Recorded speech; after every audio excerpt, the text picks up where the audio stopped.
Commanders do.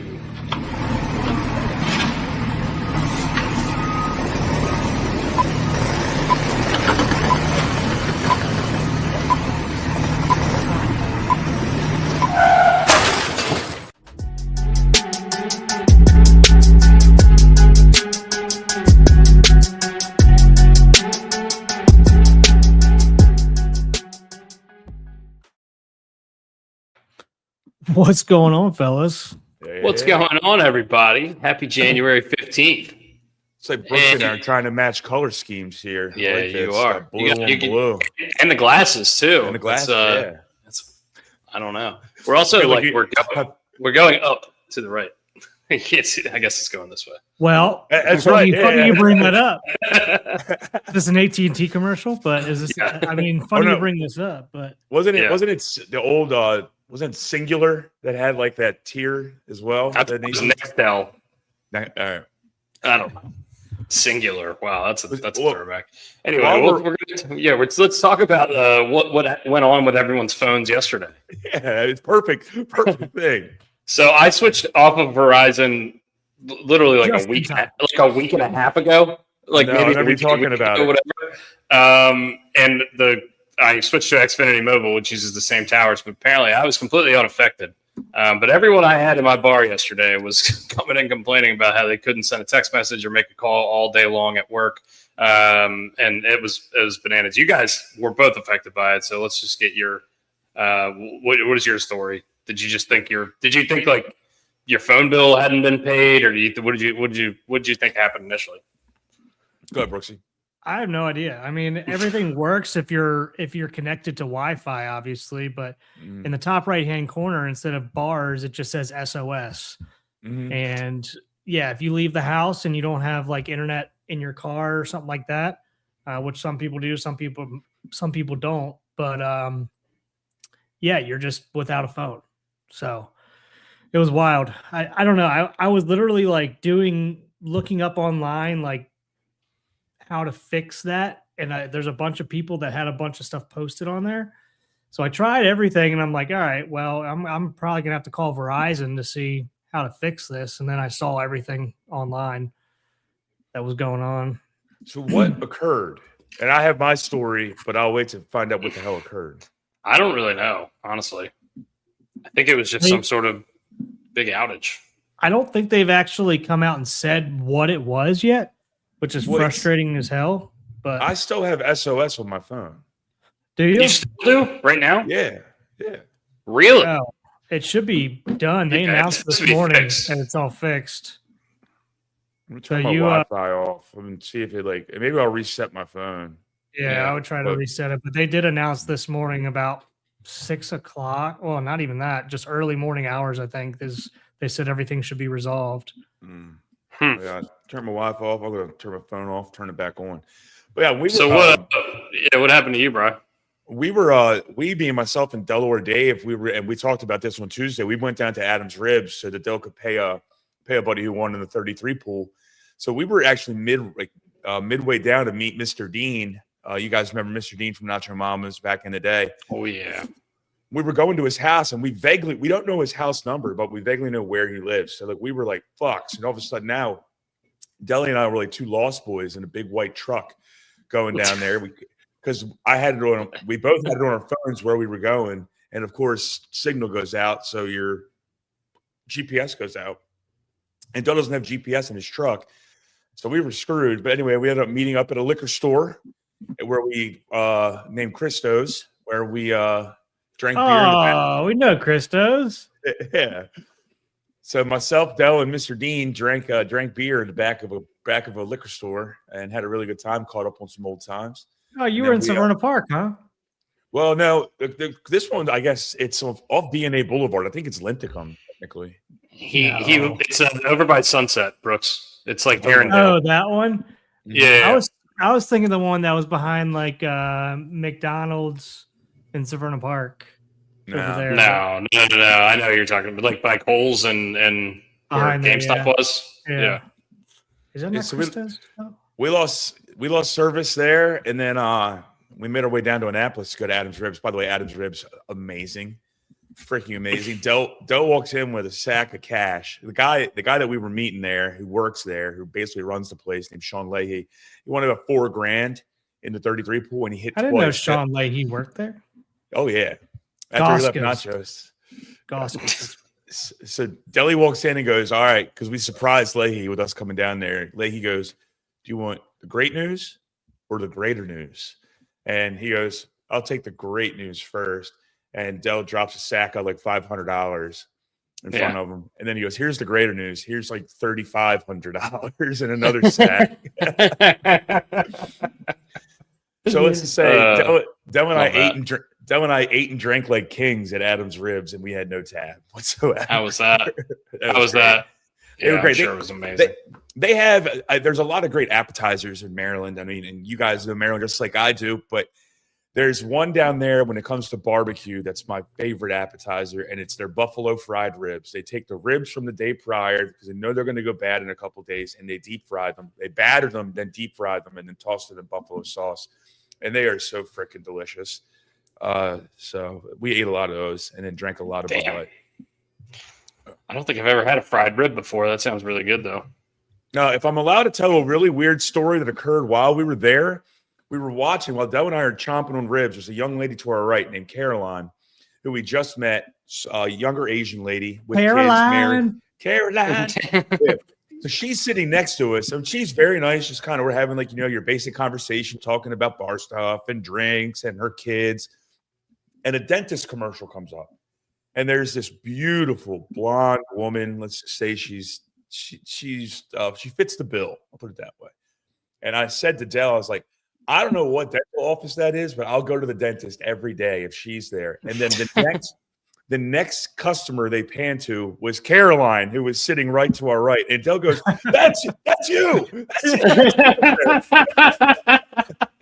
She was on the commercial? She was on the commercial, and she put her head in her hands. Oh, my God, dude. That's awesome. That's pretty insane. I said to Dell, I'm like, only you and I, man. Like, only you and I, this would freaking happen to. Dell put his arm over my body to point at her. That's you. And I'm like, in the middle of like rib chomping. I'm like, was she a good sport about it? Oh, she's great about it. Yeah. And we asked, I was like, how much do you get compensated? If you don't mind me asking, how much do you get compensated, or how do you even get involved in that? She goes, she knew the dentist, and he gave her a bunch of gift cards and a free teeth whitening. I'm like, you got fleeced. Like, yeah. I would have been like, hey, give me free cleanings for a couple of years. Like, anyway. Yeah. We have a lot of stuff to talk about in the world of sports. A couple more things, though. First, happy birthday to our mom, Vicky Rothschild. Her birthday was on Monday. We didn't shout her out on Tuesday, but we love her. Also, she shares a birthday with my best friend Brian Mayhew. So shout out Brian Mayhew. Is also happy birthday. Shout out to Jess Watkins, who you guys know as well. It was her birthday yesterday. And I think that's it for birthdays. We got a lot of birthdays this time. Mom doesn't watch the show anyways. Yeah, we got a lot of birthdays this time. We got enough of us yelling at each other growing up. She doesn't need to hear it anymore. That's a good point. Good point. But that's all the birthday stuff out of the way and all the personal stuff out of the way as far as I remember. Let's talk about the news overnight this morning. I think it was announced overnight that it was expected to happen, and then this morning it was confirmed. John Harbaugh will be going to the New York Giants to be their new head football coach. The reports are that the deal is five years, $100 million, which is a good chunk of change. Apparently, the language is in either the Ravens side of the contract or the Giants side of the contract. I'm not 100% sure how it works. Whatever language is in there, it says that the Ravens are off the hook financially. They do not have to pay John Harbaugh his remainder of his contract, which I think we owed him just north of $50 million. And not that it matters. It wouldn't go against our cap, but it wouldn't go against our cap. It would be in the Ravens. It would be on the Ravens side. Yeah. So the Ravens are off the hook financially. It also, a lot of reports saying that Todd Monken, this has not been confirmed, but a lot of reports saying Todd Monken could be following him there to be the offensive coordinator, with Jackson Dart and Malik Neighbors and Cam Scatterbo coming off injuries. What was your first thought when you heard this? First reactions? Are you surprised he took this job as opposed to Atlanta or any of the other head coaching vacancies? And were you sad? Is it weird? It's going to be weird seeing John Harbaugh on the Giants sideline. I mean, like Brooks was saying, man, it was a time of grieving when Harbaugh got let go, and then see him go somewhere else is kind of a little bit of grieving, but happy for him. I mean, and we'll get into the Bisciotti press conference later, but I mean, it sounds like everybody's happy for him, and the fact that he was consoling Steve Bisciotti just tells you that John's at peace with everything, and it's a good chunk of change. And we can get into the actual situation here in a minute, but I want to get Brooks' thoughts as well. Yeah, I mean, it's this was one of the two teams that we all thought that could potentially be a landing spot. So is it a surprise? No. Honestly, I mean, good for the Giants. I think this is good for. Again, I think this is good for everybody. The Ravens and Harbaugh parting ways. Him going up there, I think it's going to be good for him, getting out of all the negativity that's been around him the last couple of years in the press here. He gets a fresh start up there. He gets a fresh organization, start over. It's good for the Giants because you got a guy who can, in my opinion, can build a good culture, which it seems like they need up there. So, yeah, I mean, it just seems like it's good for everybody. So good for him. We're probably not going to get Monken back from what I've seen on the internet recently. I mean, obviously, Zach Orr as well. Did I expect to get either of them back? No, but I'm just throwing it out there that he's probably going to be following him up there. So, but yeah, I mean, not much else to add. Am I surprised? No. It's going to be weird, like Dusty said, seeing him a different logo, different colors, but glad he's in the NFC as well. But yeah, it's just gonna be weird.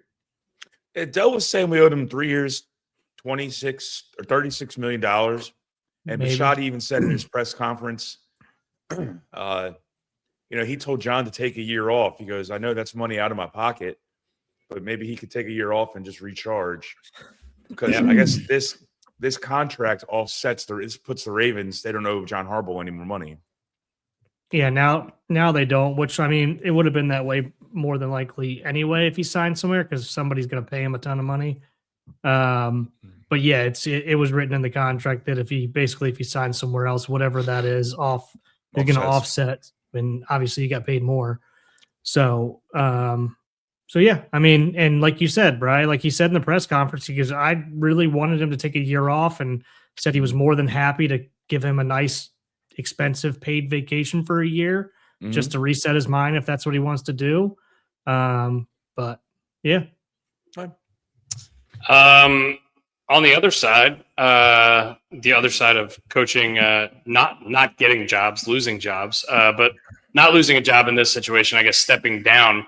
The Tomlin news broke just after we finished the podcast earlier this week, 2 days ago. Were you guys shocked by the Tomlin news? What did you think about it? And yeah, let's get Chuck's thoughts. What do you say? Send Tomlin to head coach of the Commanders in 2027. I don't know. I think Tomlin could go into Atlanta and win 12 games next year. I would agree. I mean, Tomlin can go anywhere. I think, and it seems like bring that rivalry back to the NFC East. That'd be funny. Yeah. I wasn't surprised. I wasn't surprised. In New York. Yeah. I'd be surprised if he coaches this year. I feel like he's gonna take a year off and evaluate everything. I mean, I feel like he's gonna go do TV for a year and then come back and pick where he wants to go. Yeah, I mean, I said on Tuesday's pod, I said directly, I think he's going to step down. And I was actually, believe it or not, right on this one. But not surprised. Sure, he's going to recharge for a year. People keep talking about him going into TV. That's all speculation. All this shit. I'm going to pontificate here for a second. It's just there's so much. It's like the NFL's become the NBA where it's all about next year. It's next year. Like, hey, let's not forget the fucking playoffs are going on right now. Pretty important time of the NFL season. And everyone's just speculating, who fucking knows? But Martha Stewart ran a very, very good company. Maybe she can go coach the Atlanta Falcons. All right. It's all speculation. I know I'm being sarcastic when I say this, but it's like, let it all play out. Just give it some time. Let it breathe. All right. They're interviewing everybody. Hey, everyone's getting interviewed by everybody, it seems like. So we'll figure it. It'll figure itself out. And like we said, let the Ravens take their course, do their thing. But I think Tomlin takes a year off. Yeah, basically the Sean Payton scenario playing out again. Yeah, I think Payton took 2 years off, right? I remember 1 or 2. But either way, I mean, it's not. It's the same basic situation. We all assume that Tomlin will coach again. We all kind of assume that he probably won't coach this year.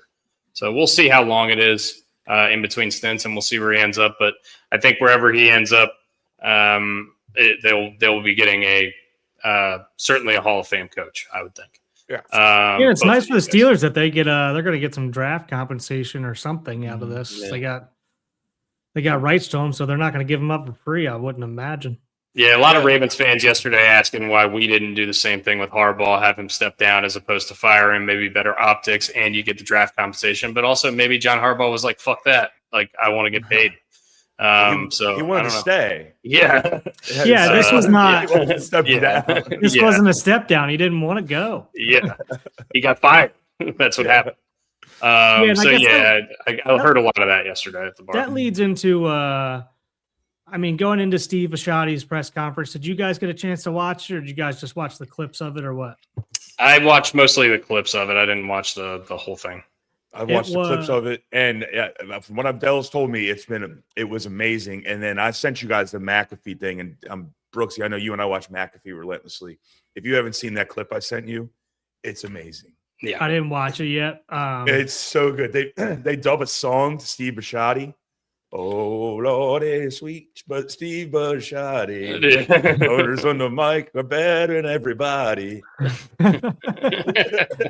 Dude, that press conference was a masterclass. Everybody was pumped about it. He did a great job and somehow figured out a way to piss off 2 people. And who do you think those 2 people were?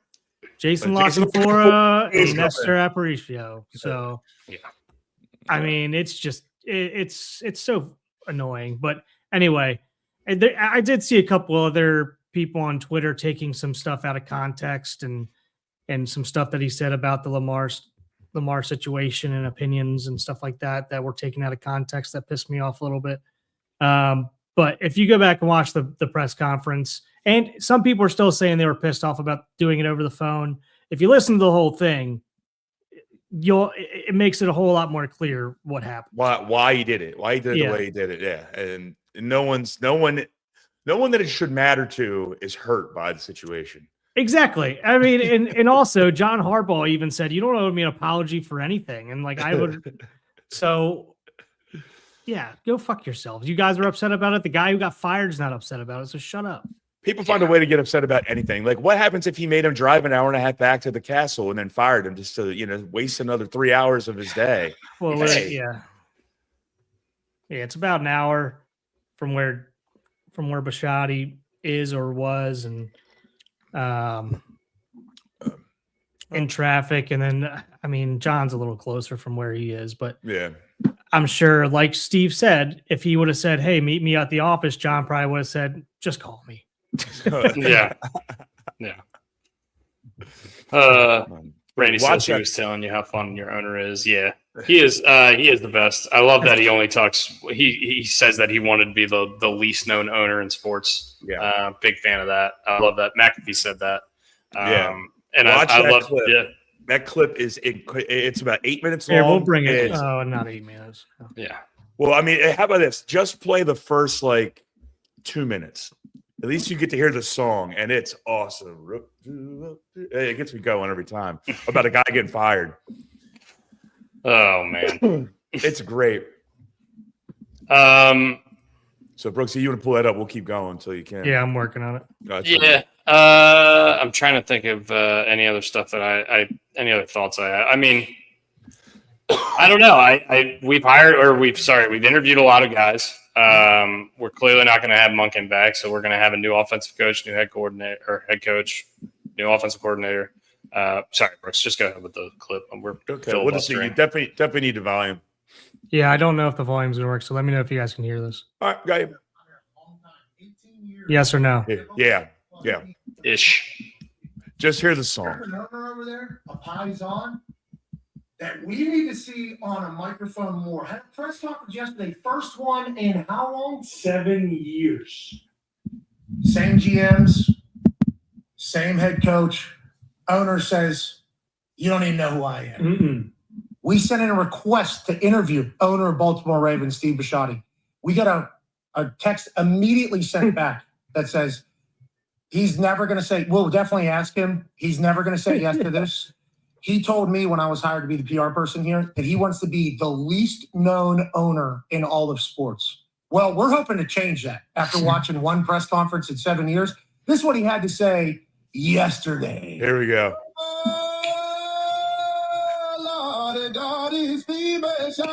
Owners on a mic, everybody.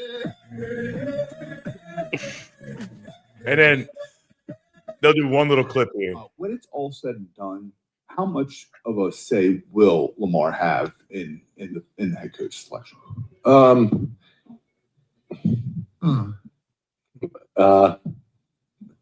A lot of say, but he has no power. Okay. I have the power. They have opinions, and I want them all. I care about my players very much, but I can't give them power. And like they And it's just this over and over and over again. Like when he asked about Tyler Loop, if he made the kick, how much longer would John Harbaugh be the coach? 1 week. Oh no! Yeah. So I mean that's like people are clipping that part, but like earlier on in this press conference, he literally said he called Lamar about Harbaugh and Monken stuff.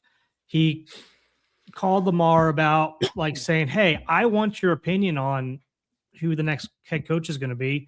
He offered to fly him up there on his private jet to do the interviews with him, which he said he's probably going to take him up on. There's a whole lot. He goes, I want, like, his opinion matters a whole hell of a lot to me. And there was a lot of people on Baltimore Twitter saying, like, when like that clip right there came out, saying, "Oh, so you're not giving your star quarterback a say." Like, yes, he's getting a say. He's gonna get a say to give his opinion, as he should, as Aaron Rodgers should when he was the MVP of the league, as anybody else should these days. They should have a say, in my opinion. But like Bisciotti said, they shouldn't have power to make a decision here. You should get their opinion. I mean, that's the way this works. You have built the organization around them. So yeah, we don't want I thought that was the perfect answer. We don't want this to turn into the NBA where the star player has all the power.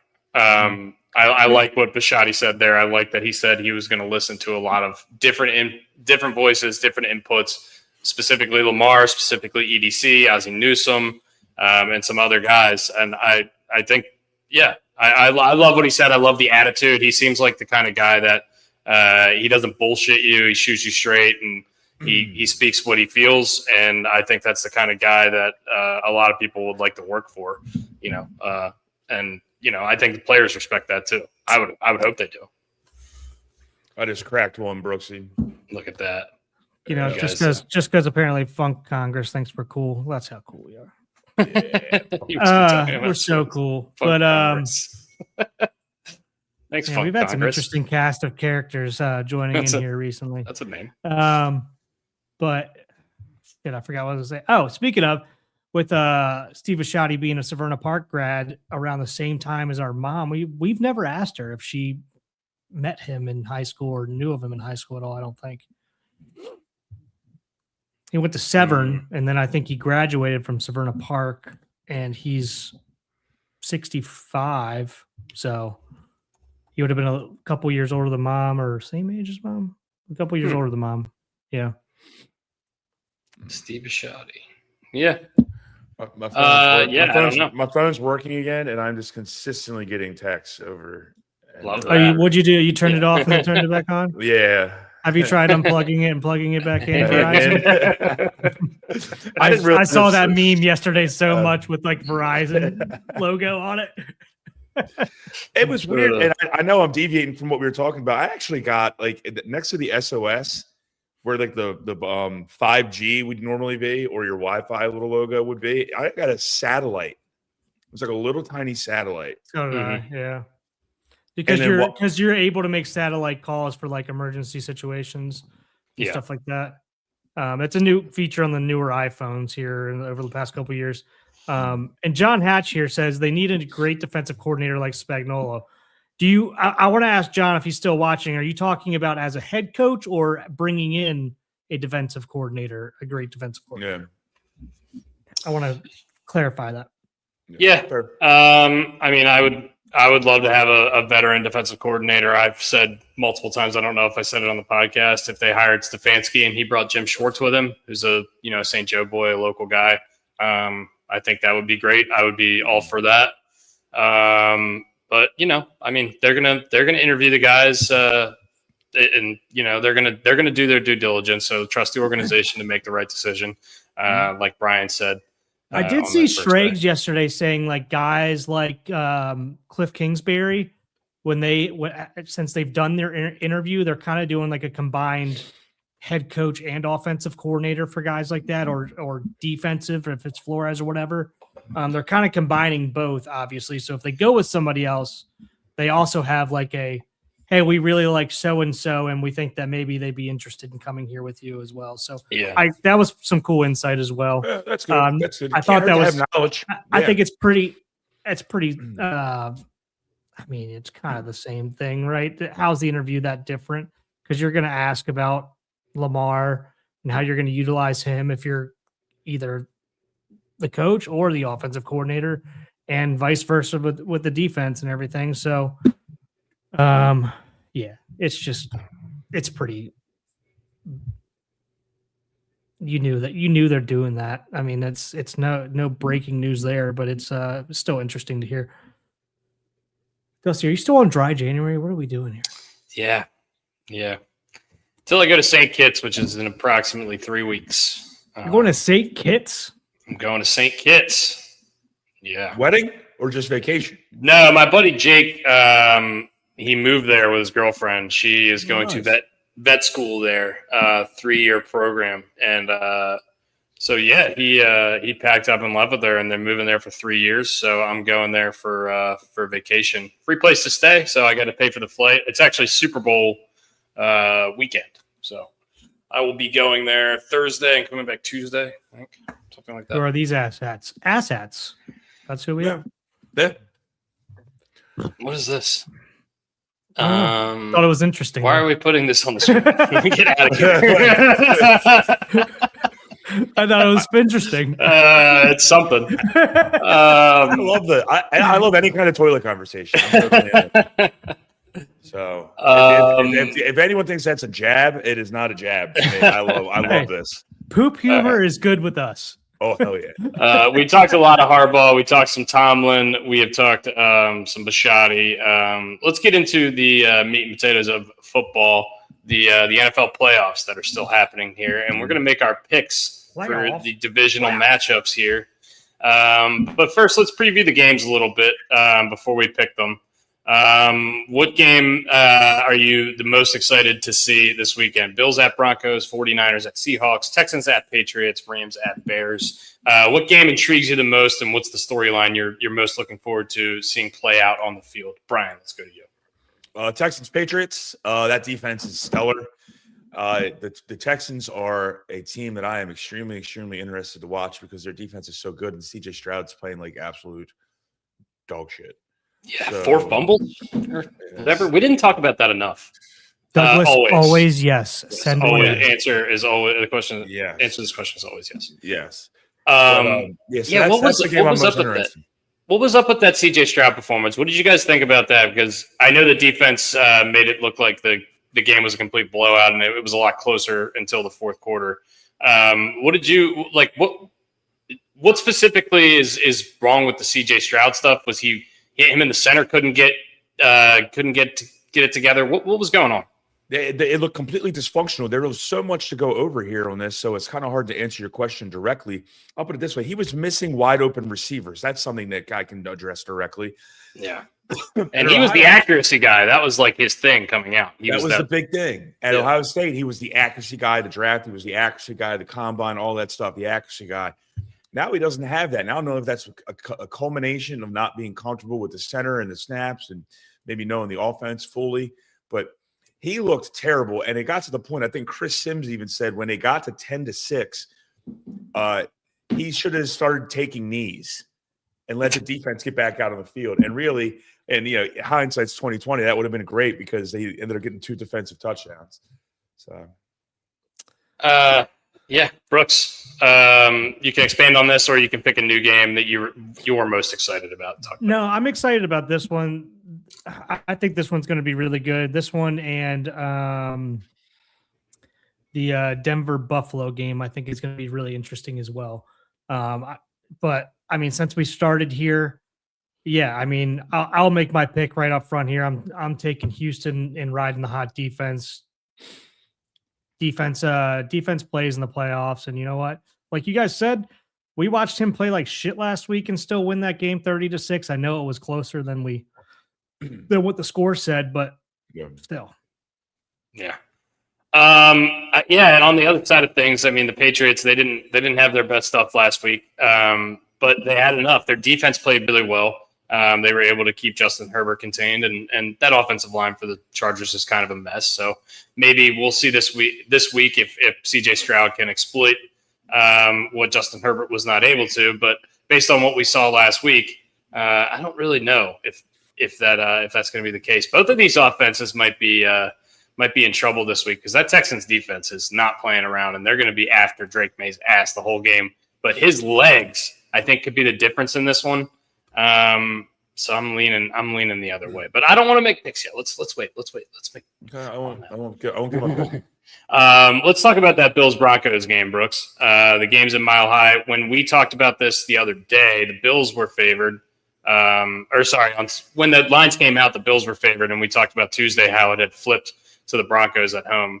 It's -1.5 going either way, so it's pretty much a pick 'em anyway. It's not that big of a deal, the flip here, but what are we looking forward to here? Is it just Josh Allen versus that Broncos defense, or is it are we going to get 4 quarters of Bo Nix, or are we going to get like a quarter and a half of Bo Nix?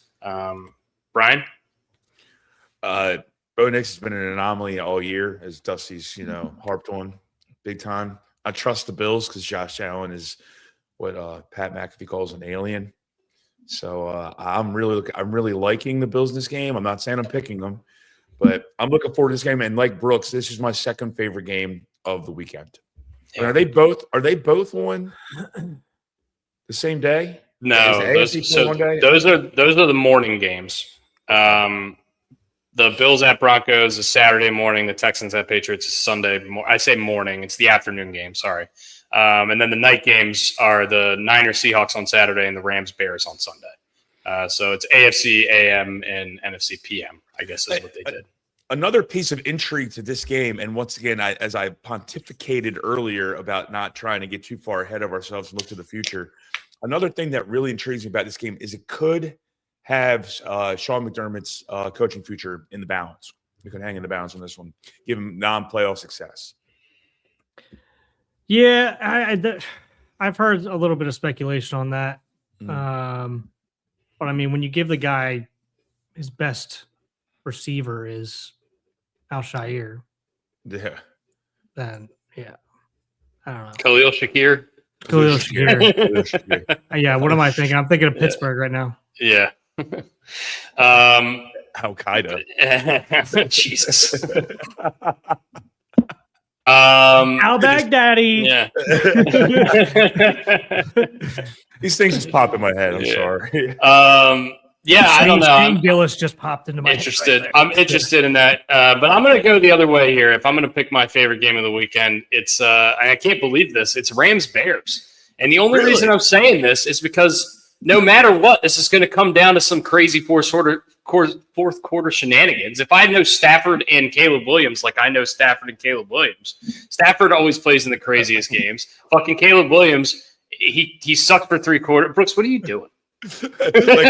like I know them. And why did I immediately go to Ace Ventura? Do you know the Dolphin? Oh my god. But yeah, I think no matter what, this game is going to come down to the final 4 minutes, and I'm really excited to watch those kind of games. This is also the only game where the road team is favored to win, which I'm really interested in that. But yeah, I mean, both of these guys just make unbelievable throws. Puka Nacua makes some of the craziest catches week in and week out, and then misses balls that hit him straight in the hands, which made that game last week a little bit closer. But yeah, I think this game is going to be a lot of fun. And then I guess the last game we don't think is going to be any fun is 49ers Seahawks. Maybe it's because we saw that game was 13-3 dud a couple weeks ago, but I mean, both of those teams 7 points is too much. 7 points is a lot. I can't believe that line, right? Is that just all Kittle? I mean, it's not Kittle. I mean, it's a whole lot of everything. But I think that game a couple weeks ago is part of the reason for that. That Seattle defense kind of swallowed San Francisco whole. But they do have Trent Williams back, so that'll help. But I don't know, Brian. What's your thought on that game? It's my least favorite game of the weekend. In fact, the order that we went in are my 1, 2, 3, and 4. Yeah. I'm intrigued to see what happens with Fred Warner if he ends up coming back. They opened up his practice window, and he's trying to come back. They have not ruled him out as of yet. So and the resiliency of the 49ers never ceases to amaze me. I'm really intrigued by the Niners side of this, not so much the Seahawks side of this. Yeah, I don't know. I think my biggest question mark in this game is Sam Darnold. Is Sam Darnold is he gonna step up? Is he gonna be the quarterback that we think he can be? The quarterback that's won 14 games the past 2 years in a row, or is he gonna be the guy that turns into a pumpkin when the lights get the brightest? And I think that's gonna be the story of the game. Against this San Francisco defense, we've seen them get shredded by a lot of teams this year. But Salah's got them playing really well right now. I know it's a lot of backups, but I guess they're buying in, and they've looked a lot better these last couple of weeks, holding the Eagles to 19 points. I know that Eagles offense has been pretty dysfunctional, but it's better than I thought they would do last week. So I think that's the biggest matchup is Sam Darnold going to turn into a pumpkin when the lights get the brightest. And we'll see. Playoff experience means something. It definitely means something. There's a comfortability when you've been there before. Seattle doesn't have a lot of that. They do have some, but not a lot. The Niners have a truckload of it, enough to they've forgotten more playoff knowledge than people remember. Yeah. All right. We've talked about the games. Let's make our picks. Let's go in order of which of the games, how they're happening in chronological order. Sure. Bills at Broncos is the first game on Saturday. I think that is at 4:30 game. And the line is Broncos -1.5. Over under here is 45.5. Laura is picking this game for me because I agree with her pick for it. Okay. Yeah, give me Denver. Can we get weather? Can we get weather for these games as well? Yeah, I'll look up weather. I'm going to take Denver, and I'll give you my reason why, and then I'll look up weather for the other games. Okay. I like the Bills. I like Josh Allen over Bo Nix, and I know this is the playoff things I always say. Take the quarterback. I think Peyton's probably a better coach than McDonough. I mean, we might be splitting hairs there. McDermott, sorry. McDonough was the Monday Night Football guy, Sean McDonough. Yeah. Anyway, but I think the Denver is just a far better team than the Bills overall. And if the Bills can't run the ball, I don't think that their offense is going to be able to be successful. And I just don't really think they're going to be able to run the ball against this Denver team in Denver, in Mile High with that playoff atmosphere. Give me Denver at home. Brooksy? Yeah, I'm taking Denver at home as well. Mm-hmm. Don't have a whole lot more to add here. Unless there's some kind of crazy weather thing that Dusty looks up here. And you know, like wind. I know 53 and sunny in Denver on Sunday. Sure. 10 mile an hour winds. It's gonna be nice there. Non-factor. Okay, give me the Broncos. Let's team ride it. Team ride on the Broncos against Josh Allen in the playoffs. I will say that there's a good chance if there's a good chance if the Bills win this game that they do win it all. Okay. Yeah. I kind of think whoever wins that game is coming out of the AFC. That's my general thought. But I don't know. Maybe I'm being a little bit too detrimental to the Patriots there, or the Texans. All right, next game is the Saturday night game. We got 49ers at Seahawks. This game is in Seattle. The line, like Brooks said, is 7. The over-under is the same as the game before, though, 45.5. Both games on Saturday, 45.5. Brian, let's go to you first here. Sure. I'm sorry. My mother just texted me, so I you're good. Pay attention to that one. Seattle -7. Weather is fine. 50 degrees and sunny in Seattle. That's a big number, and it's just because of the number. I'm taking the Niners. Okay. I think Seattle wins the game because of that defense, and Sam Darnold does enough to get by the Niners and their backups. And I'm not disparaging their backups because they've done such a good job to get them where they are. But I'm gonna take the Niners to cover. I'm taking the Niners outright. Whoa. All right. Niners outright. That's 2 for the Niners. We're not going to make it 3, though. I'm going to take Seattle. Brooks, what's your thought process on San Francisco outright? I don't know. I just like them. Just like them? I don't have any analysis. This is more of a gut play. I dig it, dude. I'm in all day on that. That's great. 7 is too much, and I shouldn't be giving up 7, but I honestly do think the Niners are going to win this game. Yeah. Yeah, good for you. I am going to go the other way. I think the Seahawks defense is legit. I think their week off is legit. They're playing the same team twice in a row. I know it's hard to beat a team twice in a row. I know this is a division game, so it could get a little wonky. These teams know each other, but I don't know. I'm gonna put my money on Sam Darnold, which is something I don't think I normally would say. But I'm really putting my money in the hands of the defense and just hoping Sam Darnold can just go out and not make mistakes. Because I think that's really all they're going to need. So give me Seattle. And they have 2 good running backs. I mean, it's not. I don't think it's all going to fall on Sam Darnold. Yeah, you're right. Do you guys believe, before we go on, because this is important to the 2 games we just picked, do you believe in that playoff rust?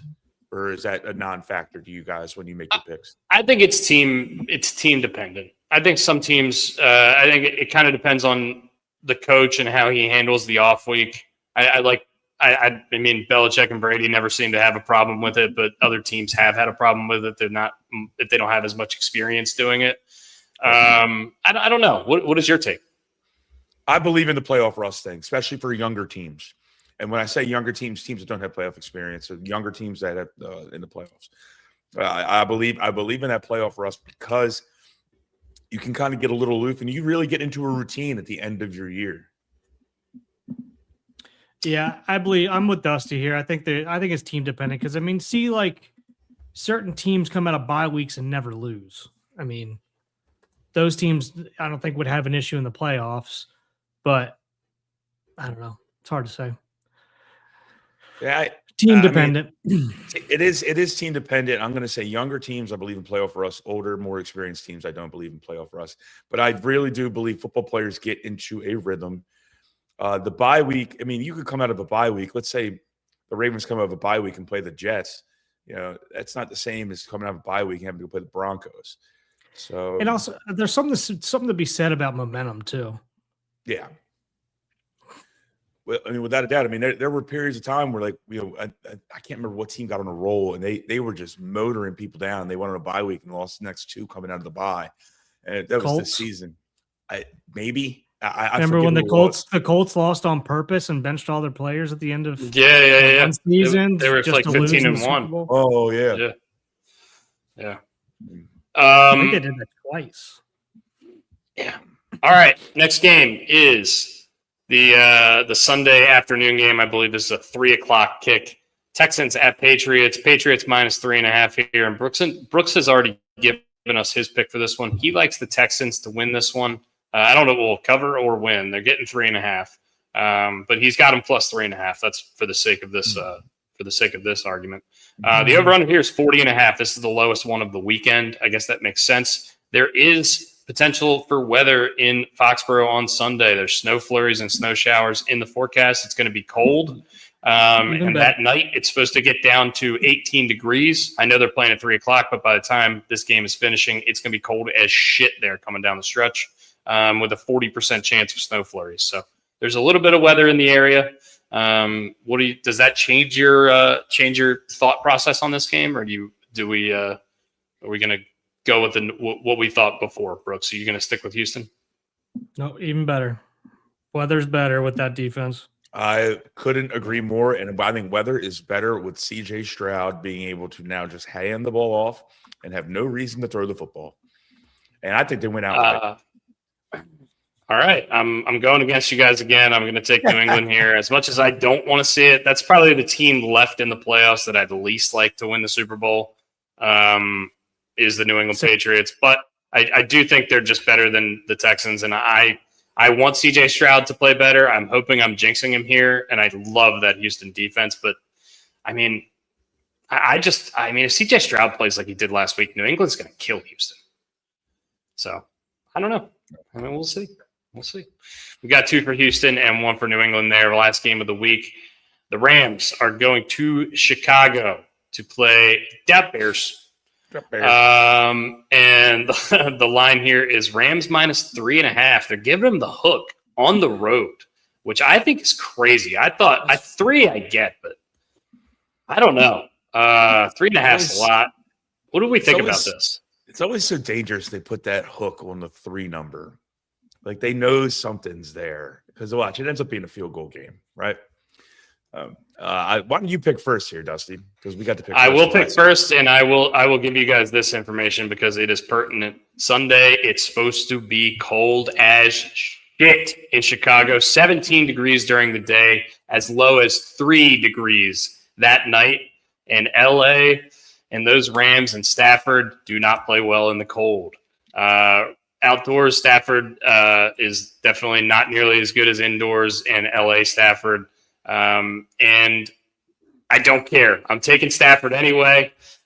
Give me the Rams. I know everything is going against them here, and I feel like they're just the public's going to bet the Rams, and I feel like this is a public pick, but I am not fucking taking Caleb Williams. I'm just not. I mean, he played 10 years in Detroit where he had to go there and play indoor. Yeah. No, but he had to go to Chicago and play every year. He had to go to Green Bay and play every year. Yeah. But that's my only thing. But that was young. That was young Matt Stafford. It's true. Yeah. Everything in my bones is telling me to take Chicago, and I did. I'm taking the Rams. Yeah, I'm taking the Rams. Well, I finally get to go against the grain against Brooksy here. I'm going to go with the Bears. The weather is going. I think the weather's going to play a factor. I truly feel it will. So I'm going to go with the Chicago Bears. All right. So review or a review of our picks. Bills at Broncos. We are team riding Denver minus 1.5. Everyone is on Denver. 49ers at Seahawks. I'm on Seattle alone -7. The other boys are on San Francisco. Brooks thinks San Francisco could win outright. Mm-hmm. Texans at Patriots. Brooks and Brian both on Houston. Both of them think that Houston could win that game outright. I'm on the Pats. And then the last game, Rams at Bears. Brooks and I, brothers Rothschild, on the Rams, and Brian going for the Bears. And yeah, those are the last 8 teams left. Definitely not what I would have picked before the season, but I also had Arizona in the playoffs before the season. So that was a pretty rough one for me. That was probably my worst prediction of the year. Worked out well for us to date so far. I was right there with you. 5-1 last week with Laura's pick, but 6-0 if I didn't have to take hers. But anyway, we'll see if I can keep the magic going. It'd be you're not salty about it still. It'd be sweet to go 13-0 for the playoffs. That would be pretty sweet. All right, yeah, that's our Stafford has a losing record against the Bears and Packers on the road, while at Detroit 7-13. Interesting stuff from Randy. That is helping my argument. And also if it's was a while And ago. it's been a long time since he's played in those games, and he played poorly. And, he didn't look great in Carolina either time this year, and it was rainy and shitty there. I don't know. I love Stafford, and I hope he plays well, and I do not want him to lose to Caleb Williams, but it could be a change in the guard season here. We could have Drake May versus Caleb Williams in the Super Bowl. I don't think it will be, but could. Certainly could.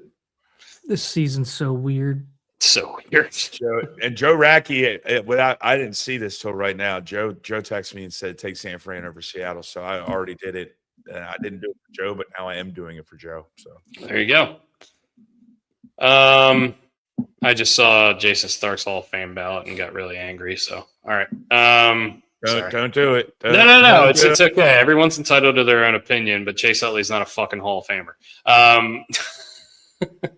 Don't do it. We're moving on. Let's move on to baseball. Ranger Suárez has signed a 5-year, $130 million deal with the Boston Red Sox, their first major deal of the offseason in free agency after losing Alex Bregman. Initial reactions in our baseball group chat were very negative. As Orioles fans, we did not like this. This was a guy we were eyeing. And he goes to our division rival, Boston Red Sox, who have already added Sonny Gray to their rotation in this offseason, along with Garrett Crochet and the others they have there, Brian Bayo. What was your initial thought, Brooks? Sad? Kick in the dick. Yeah. Really is. That's the one. I mean, that's the one we wanted, right? Yeah. But, life goes on. Well, there's other pitchers still out there. There's not a ton left out there. And on free agency, there are some still out there that I really like to trade for. And I've been beating the Brandon Woodruff drum for 2 years now. I know Brandon Woodruff is good luck, Laura. She's got an exam, I believe. See ya. Good luck, Laura. Good luck with the exam. Love him. Was hurt last year, or hurt some of last year, hurt the whole year before. But like that dude's a monster. This fucking robot vacuum cleaner. Mr. Roger McNuggets. Roger McNuggets is here to save you guys from this really sad Ranger Suárez news. It's hurtful, especially the Boston. At least it's not the Yankees. I don't know. It might be worse. Boston might be worse. I mean, after losing Bregman, this has to directly correlate with that. Directly correlate with that, with it being like, hey, we lost Bregman, and then they were just like, fuck, we can't lose Ranger now. Why am I blanking on where Bregman went? I know Chicago Cubs. Okay. Well, my first thought yesterday, because I was at work when this news broke, I saw Suarez, Red Sox, 5 years, 130 was, oh shit, they gave Eugenio 5 years, $130 million. That's crazy. I didn't realize it because I thought because they lost Bregman, they're looking for a third baseman, and they've had 2 all-star third baseman on their roster to start last year, and now they have 0 all-star third baseman on their roster. Yeah, I couldn't believe it. I guess they're attacking this from the other way. They're trying to get the pitching locked down, and they got 3 top of the line guys in Garrett Crochet, Sonny Gray, and now Ranger Suárez. I think these are like legitimate top of the rotation type arms. They have younger guys at the bottom of their rotation. They have a steady bullpen. I would say a much better situation bullpen wise and pitching staff wise overall than the Orioles at this point. But I think the Orioles lineup. You would give them a serious advantage over the Red Sox. So, yeah, it sucks. It's improving on a strength, I think, for the Red Sox, and now they got to go out and figure out what's going to go on in their lineup because they can't be done making moves if you're the Red Sox. You just can't be. Yeah, it's 5 years, 130 million is about what 26 AAV, I believe, is what it was, and a lot of rumors out there circulating that we offered the same thing. I'm wondering if there's something to do with deferred money or opt-outs, or I don't think there's any opt-outs in his. No, it's a straight 5-year deal. Yeah, so I don't know what the difference was there, but yeah, what can you do about it? Got to just have to pivot and see who's next.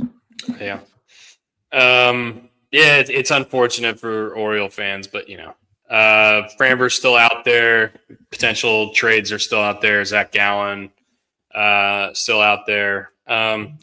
We got guys. Other news: Nolan Arenado, potential future Hall of Fame third baseman, has been traded from the St. Louis Cardinals to the Arizona Diamondbacks. Did that happen while we were on last week? Yeah. I believe so. We talked about that enough. Good for the Diamondbacks going in on a legend. Hopefully he has a bounce back. Yeah, we did talk about that. Yankees gave up 4 prospects for left-handed pitcher Ryan Weathers. Not a huge deal. He's kind of like a in and out of the bullpen. He can give you back end of the rotation stuff. So we'll see what goes on there. This Mets offer to Kyle Tucker is interesting. Some sources saying that they've offered him somewhere in the range of $50 million a season over 3 or 4 years. I've read reports both ways. That is fucking insane. There's no way he's worth that average annual value. There's just no way. I'm sorry. I mean, not for an up and down player. I mean, he hasn't really been very up and down. He was up and down last year, but he had a hand injury, which I think affects pretty much anybody at the plate. But if you look at his numbers, he's pretty consistent. He's not Soto, but he's kind of Soto light in a sense. And I know Soto's making $70 million a year.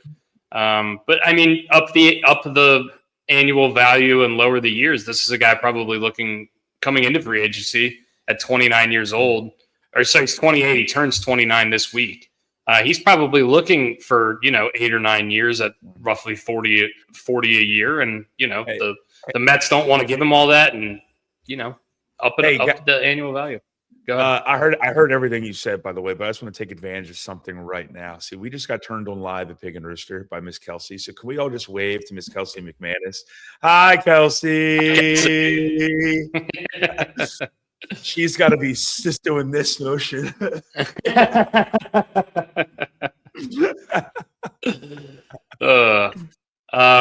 I think this is really interesting. If they do sign him, they pigeonhole themselves a little bit because Tucker and Soto, neither of them can play center. And really, neither of them are particularly great in the outfield in general. So these are 2 corner outfielders / DHs that can't play center in a pinch. And neither of them are really all that great in the outfield in general, but you put Kyle Tucker and Juan Soto and Francisco Lindor back-to-back in a lineup, and that sounds pretty good. I just feel like why not offer Pete Alonso a contract and then offer Kyle Tucker all this money? What is that? Age?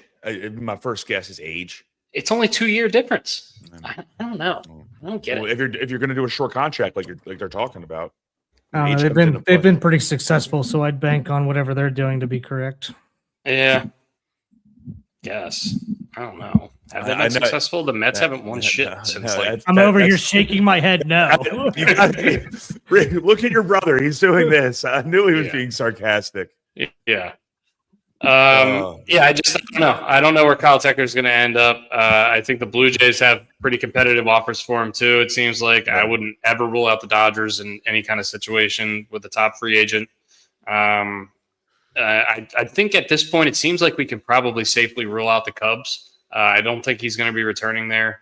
It doesn't seem like it, at least. I don't think they would have spent that money on Bregman and then also bring him in. But who knows? Maybe the Cubs are willing to spend money for the first time in a long time. It'd be sick if Detroit decided to go spend some money. Yeah. It would be sick for those. Detroit. I don't want any more really good teams in the AL. Detroit and the Indians could use him real bad. Yeah. So, Seattle. We Minnesota. keep talking about Seattle getting a bat. Yeah. I mean, Minnesota. I don't see Minnesota. Even if they add him, that's going to make a huge difference. To be honest, watch him go to the fucking Brewers, because the Brewers are always there, like at the end of the year. And yeah, but they don't spend money like this, man. They don't spend money like this. They're still playing. I hope he does, because then they'll be willing to offload that $22 million contract with Brandon Woodruff over our way. That's a pipe dream, I think, my friend. I think that's a pipe dream too. I think if they trade any of their pitchers, it's going to be Peralta, and they're going to be trading him for a freaking haul. Yeah. And not a DL haul, an actual haul. Jeez, nice reference. That was good. Good work there, man. Good work. Well, I mean, he's worked the most in terms of like the control, but I mean, if they want to offload money, Woodruff is the one, but he's He's a 1-year rental. Yeah. But so is Peralta, actually. Yeah. I would imagine Now I'm if thinking Peralta about it. gets traded, though, and if you trade that haul for him, you're probably going to ink a contract when you trade for him. That seems like that kind of deal if you're going to trade for him. And Gore, I would think, is probably in the same boat. But Gore has 2 years, so Gore's maybe got not. 3 years, I think. Oh, is it 3? I think Wow. it's this year and 2 more. Yeah, they could get a king's ransom for him if that's the case. Other Orioles news, according to Andy Koska, I was looking at his Twitter page this morning. The Orioles signed 4 international players with $1 million bonuses or more, including Jose Luis Acevedo, who's a $2.3 million bonus, which is a club record for an international signing. He doesn't sound international at all. No, sounds like Joe Smith. I want to look up how old he is. I don't believe that whatsoever. It's probably a fake paper. He's 17 years old, according to this article. Right. So he's 32. Yeah, it could be 32. Could be 14. Who knows? Yeah. Hopefully the latter. Who was the player they found out like he was like 6 years older than he was? It was Miguel somebody Tejada or Nelson Cruz. It was somebody like 10 years ago. I can't remember. So the story sucks on this part, but they found out that a guy was like 5 years older than what he said. It might have been like El Duque. I think it was Miguel. Well, that was that was El Duque. They found that out when he was in Little League. But Danny Almonte, that one broke. Here we go. Miguel Tejada age scandal. I mean, it was only 2 year difference. It looks like it's still something. Yeah, but I feel like it was Nelson Cruz too, maybe. Mike McCarthy is scheduled to interview for the Tennessee job. Does that move the needle, guys? I mean, honestly, I could see him in Pittsburgh. That's where he grew up. Oh my god, dude, that would make Pittsburgh fans so furious. I would love it. Oh man. All right, yeah, I think that's. Why do Pittsburgh fans say Yinzer? They're Yinzers because they say instead of like use, instead of y'all or use, they say yins. Yeah. Okay. It's just a regional thing. Why do we say Hun? Yeah. Well, we're not called the Hunters. Yeah. There are the Huns. We do have the Huns. Welcome to Baltimore, Hun. Hun. Going down the ocean, Hun. Yeah, you guys have any other stuff on baseball? I don't really have all that much. We're pretty much at a standstill other than that Suarez deal yesterday. Kelsey said Kelsey's texting me that she absolutely hated that. Also, Sarge is there, our boy Sarge, who's cooking in the kitchen. What's up, Sarge? How we doing, brother? All right, you guys want to do an Immaculate Grid? Well, I got a timed Immaculate Grid. Yeah, we got to do let's do a speed run. Yeah. Fast Grid. Also, if we want, I don't know if we've done this draft before. Spontaneous carnival foods. Have we done this one before? Favorite carnival? Yeah, foods? we can do it next week though. All right, I got you. We already did one Tuesday. I don't know that I can think of 5 carnival foods. Oh yeah, you can, man. Come on. Churros, chili dogs, cotton candy, snowballs. I'm just ripping this is my head. Carnival fair, school fair, kind of anything like that. Yeah. Okay. I mean, you could say hot dog or pizza if you want. Funnel cake, deep fried Oreos, that kind of stuff. Yeah, we just named all the best ones. So yeah, we just did it. We just shit on that draft for next week. Best noises in sports. Ooh, that's a good one. Ooh, I like that. The golf ball hitting the golf club. Wait, see, we're doing it already. We're already getting rid of it. Yeah, we gotta save them. The birds chirping in Augusta. We have to say, like, is it the noises or like noises that come from like the intercom system? Yeah, exactly. That's the Augusta thing with the birds. Let's do any noise. Let's do. That's a great one. Let's save that and do it next week. That's fine. Let's do it next Tuesday. Oh no, wait. We got to talk National Football Championship and our picks and our punishment. Oh yeah. NCAA college football. Yeah. College football. Yeah, we're not going to get back on together until the day after Tuesday. Yeah. Mm-hmm. Brian wants Miami to win this game outright, and he thinks they will. He thinks they will.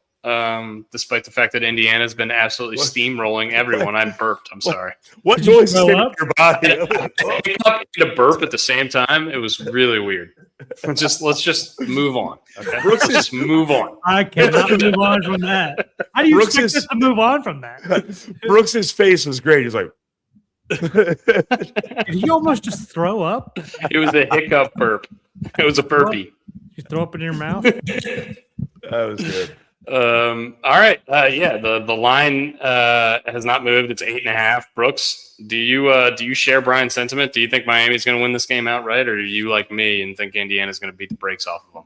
I mean, how can I think any other way at this point? I got to keep riding IU. I'm in IU town. My wife's an IU grad. Grab.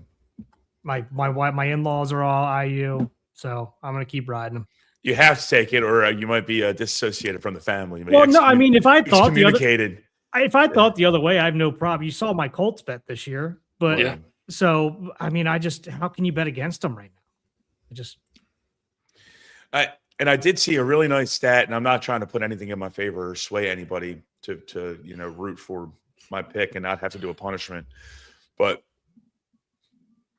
Miami's offensive line is 329 pounds average, and Indiana's D line is average 269 or something. That weight difference does make now you can say that they can play to their speed because they're smaller, but that weight difference does make this putting a pall on somebody. Yeah. I'm sure it was Yeah. like Ohio State and Oregon and those teams too. I'm sure there was a pretty significant difference. If I don't know, is Miami's offensive line significantly bigger than every other offensive line? It seemed like it based on the fact that they put that full screen graphic up. Now, Yeah, I don't have maybe. any empirical data to tell you that I'm right or wrong here. Yeah. Well, I don't know. I'm going to take Indiana as well, Brooks. I think they're going to – they've seemed like a team of destiny. I can't imagine them losing. Can I imagine them winning and not covering? Yeah, sure. But I think that's the only way they don't hit the number in this game. I don't think there's any way Miami wins. I know Brian's got the bet. What's the punishment, by the way? What are we going? So the proposed punishment from Drew last evening. If Miami wins, Brooks must go to an IU bar. I mean, this has got to go for both Dusty and I. This is a team bet here, not just me and Brian. Brooks must go to an IU bar wearing Miami apparel and drink a hurricane for every point they lose by. That would be dangerous. Very dangerous. And flip side, if Indiana wins, Rodgers must sign up for an open mic night and do stand up wearing old Hoosiers movie uniform for as many minutes as they lost by. I mean, they kick him off the stage probably. Oh my God! Imagine they lose by 45. That's not. I mean, if it's like the Oregon game, you can have a stand-up special. You're gonna be in Philly, just screaming at the crowd obscenities of the crowd. So that was one of the proposals. We're gonna keep TBD in that one. Well, keep TBD, and I mean, pie to the face is an easy one. We already done that, Kelsey, yeah, that's fine. We've done that twice. I'm the only one who hasn't gotten pied. Even Kelsey, who's watching right now and listening, has been pied by me. Just for fun? Yeah. Who shouldn't lose a Any bet? news on the new Ravens coach? Not at this moment. T-Bit W. I mean, honestly, just a ton of interviews. I wouldn't expect anything to come out until next week, to be honest. All right. Yeah, we can think of some. We're all dumbasses, so we can figure out some sort of punishment over the course of the next few days before the game starts. Yeah, Yo, and so have you seen the ticket prices for this fucking game? No. What is it? Is it outrageous? It's over $3,000 For the cheapest tickets? I think the average ticket price is $3,500. They were talking about this on the Mac show. I haven't actually looked it up on SeatGeek or anything like that. So if you guys want to take a look while we're sitting here talking, Got that shit on. But Deli said, I don't know if Mike McDaniel wants to come here outside of Miami. Baltimore might have the second most amount of cocaine. It might not be good for him. I was like, Jesus, Del. I didn't know anything. I didn't know anything about this, like his cocaine habit, until yesterday when Del brought it up. Does he have one? How does he know? I think that's what he meant when he said he got sober, and he said Dan Quinn helped him out a lot with that. I don't remember. Based on StubHub, the cheapest tickets I can find in the stadium are $2,865, and that's without fees. Who's going to that game? Paying that price? The Cubs just had Bregman's press conference. Oh, did they? Number 3. Or number 3, huh? Yeah, you can't wear 2 Sandberg, right? One is Dansby, I believe. Or no, he doesn't wear 1. He wears 2. Wears 11. He wears 2 because he was picked number 2. And I heard number 1. James Sponsor was pick number 1. Yeah, that's what I mean, and that's funny because now they're going to be playing next to each other. But he wore number 2. He always wore number 2 because he was taken pick number 2 behind Dansby Swanson. Now they're playing the same side of the infield. Huh? That's cool. That's wild. I just saw this too. College Football Hall of Fame has been announced. Mark Ingram, Ndamukong Suh, Aaron Donald, Eric Weddle amongst the guys getting in this year. So those are some names I recognize. This is cool. Herman Moore. Mark Ingram's getting in? Yeah, Mark Ingram's a fucking Heisman, dude. College Football Hall of Fame. My bad. Yeah. Mark Ingram's getting in. Former Raven great Mark Ingram. All right, let's get an immaculate grid going. And this time we're not going to be going for score. We're going to be going for speed. We are going the distance. He's going for speed. All right, so I'm going to start a timer immediately when I put this board up. As soon as we put the board up, we will start a timer and we will get our time in completion. And we will see if we can beat that in the coming weeks. I think this will be fun. All right. You guys ready? Yeah. Let's do it. We need an immaculate grid song. Yeah, we do. I'll work on it. Timer started. Napoli. Like Napoli. Texas, San Diego. Ian Kinsler. Ooh. 3%. Texas 10-win season. CJ Wilson came to mind. He has to have won 10 games for them. Handsome fella. Jared Weaver. Anaheim. San Diego. Brendan Drury. Okay. Boston and the Angels. John Lackey. Yes. John Lackey. John Lackey. Boston All-Star. Pedroia. First guy came to my mind. Machado. Could have gone with Heath Bell there. 10-win All-Star Mike Mussina. If I can type. Come on, dude. Select. Stop. That is 54 seconds flat, and we got to score a 62. Is not bad. That's not bad at all. Screenshot that, Dust. That is great. Flat is the worst one. We should have done Gary Matthews. Shit. Was Gary Wow. Matthews? Yeah, I think so. Maybe not.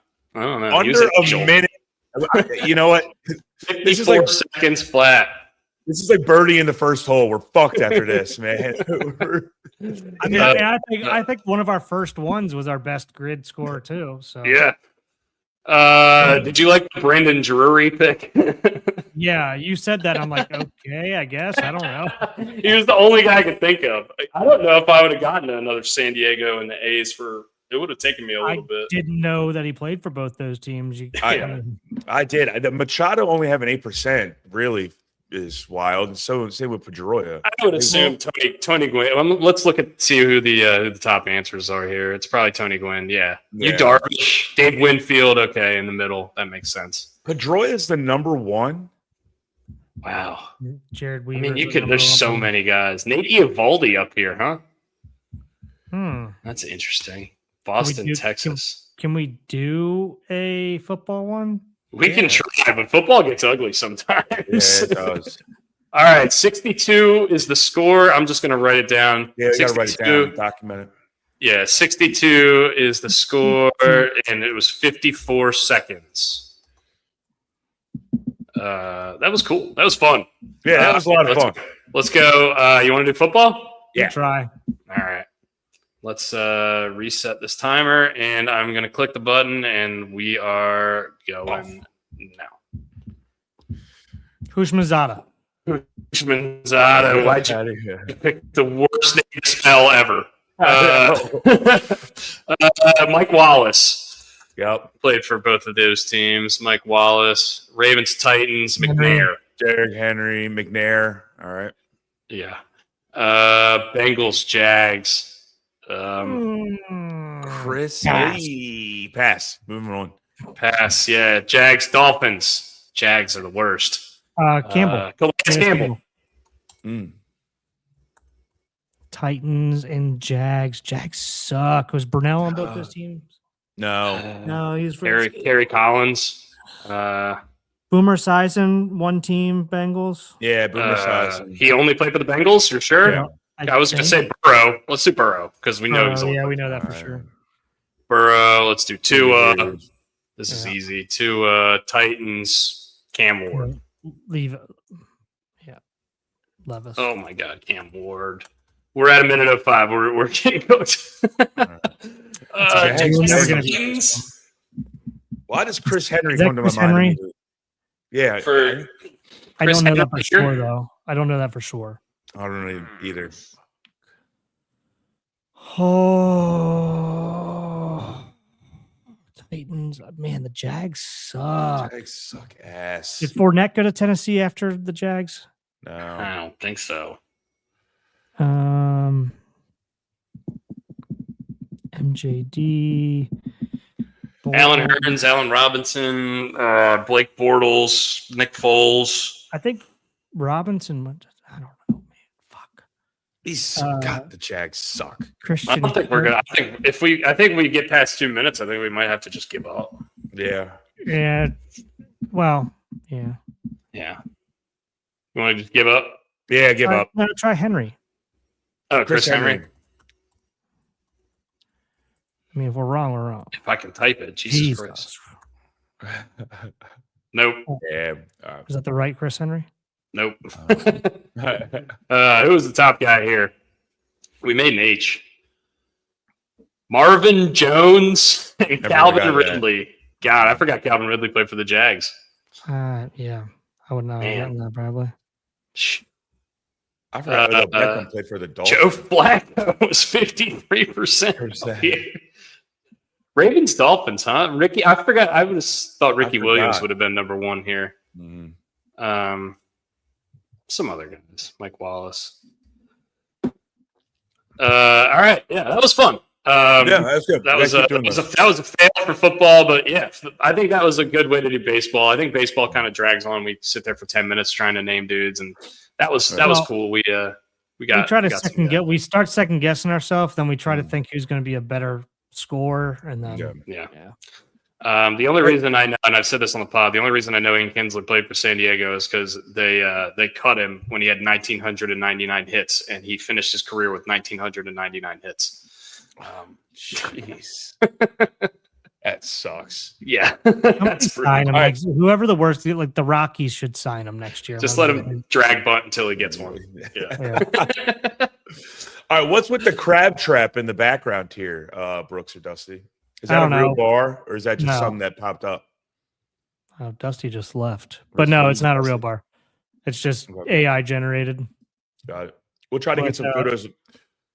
Just like dive bar theme background. Since we're kind of almost through, I mean, we're through Raven season. Oh, Chris Ray might be back. We'll see. We're just about through Raven season, so I wanted to change it up into like a dive bar kind of feel before we switch over into Raven Orioles stuff. Orioles stuff, yeah. If not, I'm going to try to get some pictures of Pig and Wrist. I might just keep the dive bar background. I don't know. I kind of like it. Yeah, give a little old school feel. Mm-hmm. But what are you guys doing? Given the IU family there, Brooksy, what are you guys doing for the game? Any plans? I know you got Banksy, so I don't know if you can. It's actually funny enough. It is my father-in-law's birthday that day too. So Oh, what a wow. birthday! Holy So moly. well, I mean, honestly, we'll probably go over there and watch the game. So Boomer played for the Jets. Good thing we didn't go with that. Yeah. Didn't know that. Boomer size. JETS, Jets. Played for Arizona as well. We're Wow, idiots. for him. Good for We him. are idiots. It didn't 1996. take that immaculate grade to figure out we are idiots. True. Oh my We God, are Boomer assholes. size. Yeah. MVP. Well, all right. Well, hey, I hope you guys have a great weekend. It's windy as hell here. Brooks, thanks for the heads up. That I guess It I is wouldn't even. I even would Cold have got as it. fuck here today. Yeah, it's cold here as well.